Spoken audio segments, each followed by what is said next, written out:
In the heart of Indianapolis, under the bright lights and electric buzz of All-Star Weekend, a familiar figure stepped onto the hardwood.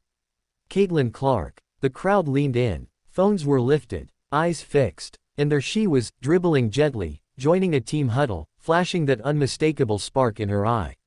She gave a playful thumbs down to a teammate's shot, drawing laughter and lightness. Then, with a calm breath and that classic, fluid motion, she lobbed a half-court shot. Soft, ginger, almost symbolic. It wasn't about hitting the shot. It was about being present.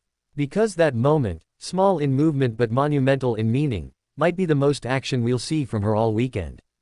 Clark, the centerpiece of conversations, jerseys, and headlines, isn't suiting up for the All-Star game. She isn't firing threes in the contest. She isn't cutting through defenders or dropping dimes. Not this time. This weekend, Caitlin Clark is watching more than she's playing. And for those who've followed her meteoric rise, from Iowa legend to WNBA phenomenon, that absence echoes loud. She's dealing with injuries. Lingering. Frustrating. Invisible battles behind the curtain. The groin, the strain, the tightness, her body, after months of sacrifice, is finally asking for peace.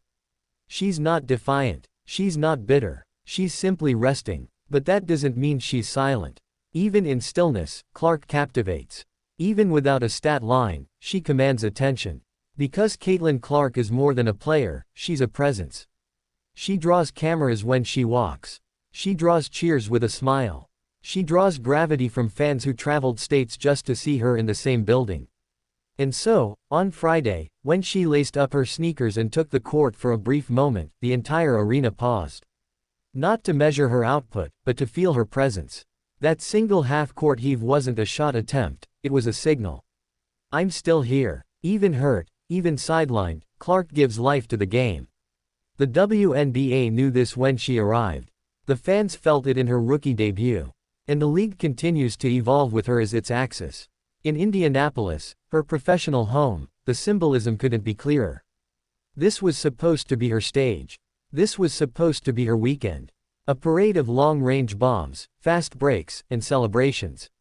Instead, it's a weekend of reflection, of recovery, of quiet leadership. She jokes, she supports, she shows up, but she doesn't play. And while the show goes on, while other stars shine and all-stars take their bows, there's a shadow cast by her absence.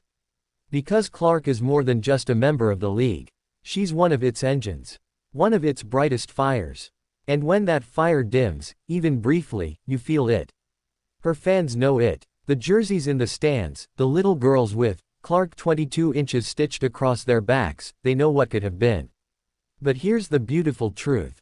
Caitlin Clark doesn't need a game to make an impact. She doesn't need minutes or buckets or assists. She doesn't need a box score. She needs only a moment. A wave, a laugh, a half-court lob. And she reminds us why we love this game. Because sometimes, it's not the points that matter most.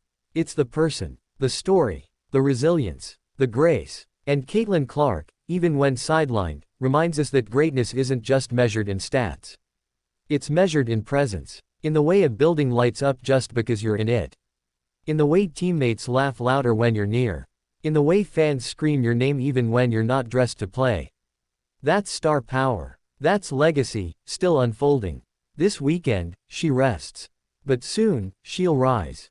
She'll shoot again. She'll dazzle again. And when that time comes, the league will erupt. Until then, we watch.